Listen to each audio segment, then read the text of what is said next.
یہ back ground میں اس لیے آپ کے سامنے رکھ رہا ہوں کیونکہ ہم پاکستانیوں کے لیے تشویش کی بات ہے کہ عام طور پہ ہم یہ سنتے بھی رہتے ہیں کہ قرضوں کا بوجھ بڑھتا جا رہا ہے، لیکن اس تشویش میں مزید اضافہ اس وقت ہوا جب اسی سال یعنی کہ 2 مہینے پہلے مئی 2026 میں فیڈرل گورنمنٹ کا ٹوٹل ڈیٹ یعنی کہ ٹوٹل پاکستان کا قرضہ تاریخی سطح تک پہنچ گیا ہے۔ اسٹیٹ بینک آف پاکستان کے مطابق مئی 2026 تک فیڈرل گورنمنٹ کا مجموعی قرضہ 82 ٹریلین روپیز تک پہنچ چکا ہے۔ صرف ایک سال میں حکومت نے 5.9 ٹریلین روپیز کا قرضہ لیا، یعنی اوسطاً ہر روز حکومت پاکستان تقریباً 16 کا قرض قومی خزانے میں شامل کر رہی ہے۔ کب تک ہم نے قرضہ لینا ہے؟ یہ دوست ممالک یہ سوچتے ہوں گے، اب بتائیں مجھے آپ کب تک یہ سلسلہ چلے گا؟ اپنے دل پہ ہاتھ رکھ کے بتائیں میرے بھائیوں بہنوں، یہ سب اس طرح بھائی کب تک یہ سلسلہ چلے گا؟ آج قرضوں کی بھرمار پاکستان کے اوپر آج ایک بہت بڑا بوجھ ہے، ہمیں قرضوں سے جان چھڑانی چاہیے۔ قرضوں کی جو ایک انبار لگا ہوا پہاڑ ہے قرضوں کا، اس کو قرضے اتارنے ہیں، قرضے لے کے ہم تنخواہیں دے رہے ہیں، قرضے لے کے ڈیولپمنٹ کر رہے ہیں، قرضوں کی زندگی کب تک گزاریں گے ہم؟ اور دوسری جانب ایک اور اہم حقیقت یہ ہے کہ قرضوں میں اضافہ مہنگائی سے بھی زیادہ تیز رفتار ہے۔ گزشتہ سال وفاقی قرضہ 7.8% بڑھا، جبکہ اسی عرصے میں اوسطاً انفلیشن تقریباً 7% رہی۔ اس کا مطلب یہ ہے کہ حکومت کی انکم اس کی ضروریات پوری کرنے کے لیے کافی نہیں، اس لیے اخراجات اور پرانے قرضوں کی ادائیگی کے لیے مسلسل نئے قرضے لیے جا رہے ہیں۔ اسی دوران ایک اور بہت ہی تشویشناک معاملہ سامنے آیا۔ پاکستان کا ڈیٹ مینجمنٹ آفس جو پاکستان کے قرضوں کا نظام چلاتا ہے، گزشتہ 6 مہینے سے مستقل سربراہ کے بغیر چل رہا ہے۔ یہ آج سامنے آیا ہے ایکسپریس ٹریبیون کی ایک تحقیقاتی رپورٹ میں۔ جنوری سے اب تک اس ادارے میں مستقل ڈائریکٹر جنرل تعینات نہیں ہو سکا ہے۔ سینیٹ کی اسٹینڈنگ کمیٹی بھی اس معاملے پر سوال اٹھا چکی ہے، لیکن تاحال تقرری عمل میں نہیں آئی ہے۔ صرف یہی نہیں، خود یہ ادارہ بھی مکمل استعداد کے ساتھ کام نہیں کر رہا۔ جہاں ایک ڈائریکٹر جنرل اور 3 ڈائریکٹرز ہونے چاہیے، وہاں اس وقت صرف ایک مستقل ڈائریکٹر کام کرتا ہے۔ باقی اہم ذمہ داریاں انٹرم طور پر کنسلٹنٹس کے سپرد ہیں۔ قرضوں میں اضافے کا ایک براہ راست اثر حکومت کے ایکسپینڈیچرز پہ بھی پڑتا ہے۔ صرف رواں مالی سال میں حکومت کو قرضوں پر 8 ٹریلین روپیز سے زیادہ انٹرسٹ پیمنٹ کی مد میں ادا کرنے ہوں گے۔ 8 ٹریلین روپیز تو سود کی ادائیگی ہے، یعنی نیشنل بجٹ کا بڑا حصہ ڈیولپمنٹ پروجیکٹس، ہیلتھ، ایجوکیشن اور انفراسٹرکچر کے بجائے صرف قرضوں کے سود کی ادائیگی پر خرچ ہوگا۔ Business community, investors, stock market کے لیے اس کے طویل مدتی اثرات انتہائی گہرے ہیں، کیونکہ بڑھتا ہوا قرضوں کا بوجھ حکومت کو مجبور کر دیتا ہے کہ وہ ریونیو بڑھانے کے لیے کارپوریٹ اور مینوفیکچرنگ سیکٹر پر ٹیکسز کا دائرہ مزید سخت کرے اور انٹرسٹ ریٹس کو طویل عرصے تک ہائی لیول میں برقرار رکھے۔ نتیجتاً پاکستان کی سسکتی معیشت اپنے پیروں پر کھڑی ہونے کی لامتناہی جدوجہد جاری رکھتی ہے اور جاری رکھنے پہ مجبور ہے۔ اس اہم موضوع پہ بات کرتے ہیں، ہمیں جوائن کر رہے ہیں ممتاز سینئر صحافی معاشی امور جناب شہباز رانا ہمارے ساتھ اسلام آباد سے موجود ہیں۔ بہت بہت شکریہ شہباز رانا صاحب، آپ نے ہمیں جوائن کیا ہے۔ ویسے تو قرض ہونا جس ہم نے بیک گراؤنڈ میں یہ بات کی ہے، کسی بھی ملک کے لیے اور اس کے جو debt to G D P ratio کے لحاظ سے اس کا جو قرض ہوتا ہے، یہ کوئی بری بات نہیں ہے اگر پورا نظام صحیح طور پر چل رہا ہو۔ ہر ملک کے لیے یہ تشویشناک بات نہیں ہے۔ بہت ترقی یافتہ ممالک جو ہیں ان کا جو debt to G D P ratio ہے ہم سے بہت زیادہ ہے۔ جی بالکل کامران خان صاحب، آپ نے صحیح کہا کہ قرض لینا بری بات نہیں ہے، لیکن اور debt to G D P ratio بھی کچھ ممالک کا 100%، امریکہ جیسے ملک کا بھی 100% ہے، اور اگر ہمارا نمبر 70% ہے، کچھ آپ اس میں سے ایکسکلوڈ بھی چیزیں کر دیں تو ہمارے لیے کیوں یہ تشویشناک ہے؟ جو بنیادی بات ہے کہ نمبر 1 قرضہ لیا کس لیے گیا اور خرچ کہاں پہ ہوا، اور نمبر 2 اگر آپ کا 70% بھی ہے ریشو اور امریکہ کی 100% ہے، تو کیا ہم اتنا بھی جو بوجھ ہے وہ برداشت کر سکتے ہیں؟ جو پہلی بات یہ ہے کہ اگر یہ جو مالی سال ختم ہوا ہے اس میں کوئی 17,000 ارب روپے کا وفاقی حکومت کا خرچہ تھا، اور اس میں صرف 900 ارب روپیہ بھی پورا نہیں ہے کامران خان صاحب، اگر صرف 900 ارب روپیہ بھی آپ کا ترقیاتی کاموں پر خرچ نہیں ہوا تو پھر یہ انتہائی تشویشناک ہے۔ اگر آپ کی اکانومی کی سپیڈ سے، آپ کی نامنل اکنامک گروتھ سے بھی زیادہ آپ کا جو قرض بڑھے تو یہ پھر تشویشناک بات ہے۔ ہمارا جو مسئلہ ہوا ہے over a period of time وہ یہ ہوا ہے کہ جو سارا فوکس چلا گیا میڈیا کا بھی باقی لوگوں کا بھی کہ tax to G D P ratio بڑھا دو, ٹیکس بیس بڑھا دو, ٹیکس اور جو ہے اس کا بوجھ ڈال دو. جو فوکس ہونا چاہیے تھا کہ 18ویں ترمیم کے بعد جو وزارت وفاق کے پاس کام کر رہی ہے وہ کیوں کام کر رہی ہیں. جو ابھی ورلڈ بینک کی رپورٹ آئی ہے کہ وفاقی حکومت نے ان شعبوں میں جو ڈیوالو نہیں ہوئے صوبوں کو, ان کے اندر وفاقی حکومت نے اپنی جو امپلائمنٹ ہے اس میں 85% اضافہ کیا ہے 15 سال میں, اور جو نان ڈیوالو سبجیکٹس تھے اس میں تو 85% اضافہ, اور جو ڈیوالو ہوئے تھے جو وفاق سے صوبوں کو چلے گئے وہاں پہ بھی جتنی نوکریاں تھیں وہ اتنی ہی مینٹین کی گئی, اس میں کمی نہیں ہوئی. اس کا مطلب اگر کوئی ریٹائر بھی ہوا تو اس کی جگہ پہ نیا بندہ آ گیا. تو یہ سوالات ہیں جو ہمارے سامنے آج آ کے کھڑے ہو گئے ہیں کہ آخر جتنا بھی آپ ٹیکس کی کلیکشن بڑھا لو آپ خرچ کدھر کر رہے ہو. اگر وفاقی حکومت نے آج بھی صوبائی معاملات پہ خرچہ کرنا ہے, اگر وفاقی حکومت نے آج بھی امپلائمنٹ 85% بڑھائی ہے 15 سالوں میں, تو پھر واقعی قرض لینا ایک تشویشناک بات ہے. دوسری بات یہ کامران خان صاحب, جو قرضہ ہم واپس کر رہے ہیں وہ تو ہم نیٹ تو ریٹائرمنٹ اس طریقے سے نہیں ہو رہی, سوائے وہ جو ایک آئی ایم ایف کی ایک کنڈیشن تھی کہ جو اسٹیٹ بینک کا منافع تھا اس میں سے پچھلے جو 2 سال مالی سال گزرے اس میں ہر سال کا آدھا منافع قرضوں کی ریٹائرمنٹ میں جانا تھا. ادر دین دیٹ ہم تو ہر سال وفاقی حکومت جو ہے وہ بینکوں سے جو قرض لے کر قرض ادا کر رہی ہے, اور جو ہم سب لوگ جو ٹیکس دیتے ہیں اس میں سے اس سال بھی 8,000 ارب روپے سے زیادہ صرف سود پہ جائے گا. اور جو سود والی بات ہے اس کے اوپر بھی غور طلب ہے, یہ ایک بہت بڑا ایشو ہے. جنگ نہ ہونے کے باوجود کسی کو یہ نہیں پتا تھا, جولائی 2025 کی بات کر رہا ہوں, جب حکومت نے پچھلے مالی سال کا جو ہدف تھا مہنگائی کا وہ 7.5% رکھا, اس وقت تو کسی کو نہیں پتا تھا کہ مڈل ایسٹ میں جنگ ہوگی, اگر ہوتی بھی ہے تو اسٹریٹ آف ہرموز بند ہو جائے گی. تو 7.5% آپ نے کیوں انفلیشن کا ٹارگٹ رکھا, تاکہ اسٹیٹ بینک کا جو انٹرسٹ ریٹ ہے وہ ڈبل ڈیجٹ میں رہے. تو کیوں ڈبل ڈیجٹ میں رہے؟ اگر یہ جنگ نہ ہوتی تو 5.5% شاید آپ کی ایوریج انفلیشن رہتی, اور اس سال بھی 8.2% جو انفلیشن کا ہدف ہے اس مالی سال کے لیے وہ کیوں رکھا گیا؟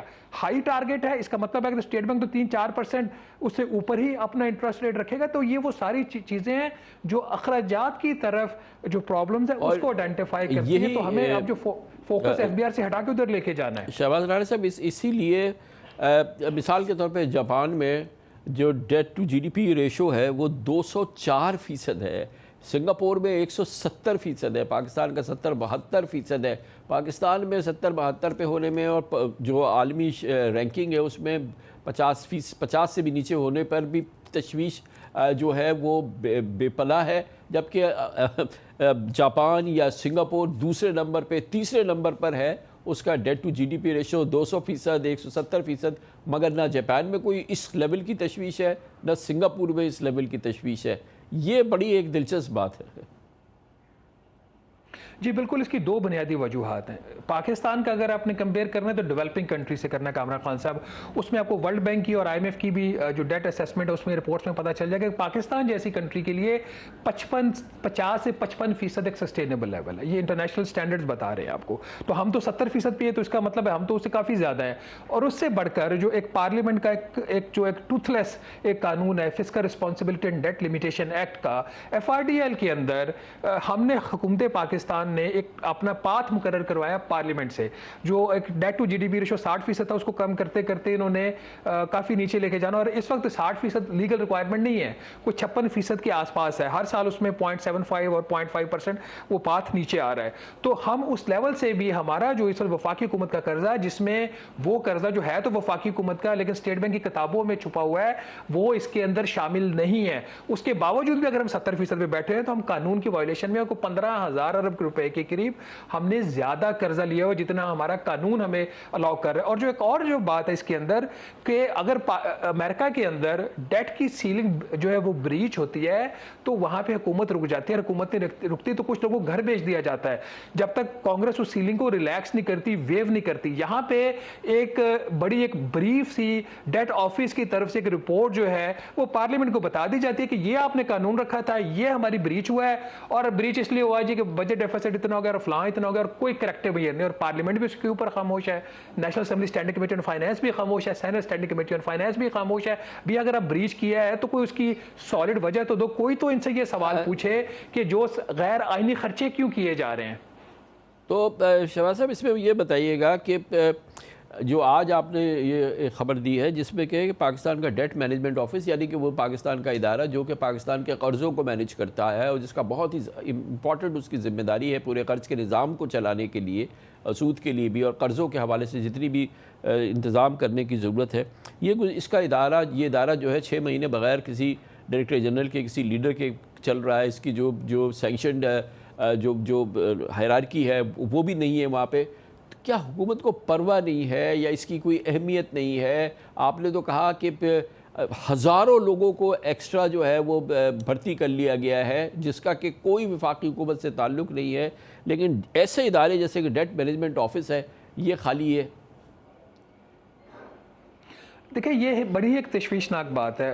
جو فارمر ڈی جی ڈیٹ تھے محسن چاندنا صاحب، وہ جنوری سال انہوں نے ریزائن کیا اور سندھ پبلک سروس کمیشن کے ممبر بنے ہوئے ان کو 6 ماہ ہو گئے اور 6 ماہ سے وہاں پہ پرماننٹ ڈائریکٹر جنرل نہیں ہے. ایکٹنگ چارج دیا ہوا ہے اور جو ایڈوائزرز لیول کے لوگ ہیں جن کی اور کانٹریکچوئل جو امپلائیز ہیں وہ معاملہ چلا رہے ہیں. آپ کو پتہ ہے کہ جو ہمارے رولز آف بزنس ہیں، اگر سائننگ اتھارٹی اگر آپ کی پرماننٹ نہیں ہے، اس کے اوپر کوئی رسپانسبلٹی نہیں ہے، تو کل اگر وہاں پہ کوئی گڑبڑ ہو جاتی ہے، خدا نخواستہ ہم کسی کی نیت پہ شک نہیں کرتے، سب اپنی طرف سے بہترین کام کریں، لیکن اگر کوئی گڑبڑ ہو جاتی ہے تو اکاؤنٹیبل کس کو ٹھہرانا ہے؟ کیا سیکرٹری فائنانس کو ٹھہرانا ہے؟ کیا فائنانس منسٹر کو ٹھہرانا؟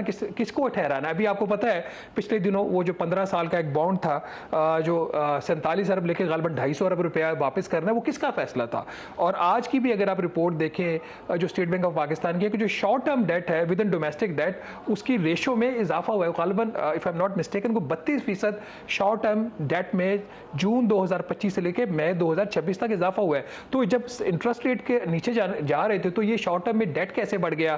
پھر کچھ اور ایک آدھ جو ایسی ٹرانزیکشن، اس کا بھی میں ذکر شاید نہ کر سکوں، جس کے اوپر سوال اٹھ گئے ہیں کہ یہ ٹرانزیکشن کیسے ہوئی، اس میں کون سے اپروولز تھے، کس نے دیا، اور پھر جو فنکشنز تھے وہ کیوں ہو رہے ہیں. جو ایک ریگولر ونگ ہے منسٹری آف فائنانس کا، اس کے بجٹ ونگ ہو یا ایکسٹرنل فائنانس ونگ ہو، اس کے کچھ فنکشنز لے کے ڈیٹ مینجمنٹ آفس کے کیوں وہ فنکشن دیے جا رہے ہیں، اور وہ جو فنکشن ڈیٹ مینجمنٹ آفس کو دیے جا رہے ہیں وہاں پہ اس کو کون ان کو ایکسرسائز کر رہا ہے. تو یہ وہ سارے سوالات ہیں جو کھڑے ہوئے ہیں. یہ آپ نے ذکر فرمایا senate standing committee on finance کا، یہ میں یہ میٹنگ ہوئی تھی جس میں ایک منسٹری آف فائنانس کی طرف سے جو ڈیٹ کے ایک ایڈوائزر ہیں فائنانس منسٹر کے، وہ وہاں پہ تھے. تو ان سے جب یہ سوال ہو کہ ڈی جی ڈیٹ کی پوسٹ کدھر ہے، انہوں نے کہا جی کہ شارٹ لسٹنگ ہو رہی ہے، ہم کوشش کر رہے ہیں، کمپلیٹ کر رہے ہیں، پروسیس جلد کمپلیٹ ہونے والا ہے. تو ابھی تک تو وہ پروسیس کمپلیٹ نہیں ہوا.